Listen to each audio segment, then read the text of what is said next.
ગુજરાત આદિજાતિ મંત્રી, પૂર્વ વન મંત્રી, આદિજાતિ મંત્રી, તમે સાપુતારા જાઓ, હોટલોના નામ જોઈએ તો મારી પાસેથી લઈ જાઓ. બોમ્બેમાં જાઓ, રિસોર્ટો હોટલોના નામ જોઈએ તો મારી પાસે લઈ જાઓ.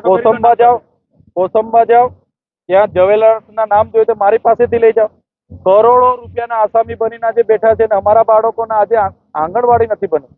કરોડો રૂપિયાના ભાજપના લોકોના બંગલાઓ બની ગયા, અમારા બાળકોની શાળા નથી બની. અમારા યુવાનો ભણી ગણીને આગળ આવ્યા ત્યારે એમને પેપર ફૂટી ગયું, નોકરી નથી મળી, અને અમારા યુવાનોને એ લોકો ગેરમાર્ગે દોરે છે. એટલે જ્યારે પણ અમારી સરકાર બનશે અમે તમામ વિગતે અમે તપાસ કરાવીશું અને એવા તમામ નેતાઓને જેલ ભેગા પણ અમે કરીશું. ભાજપના પૂર્વ આદિજાતિ વન મંત્રી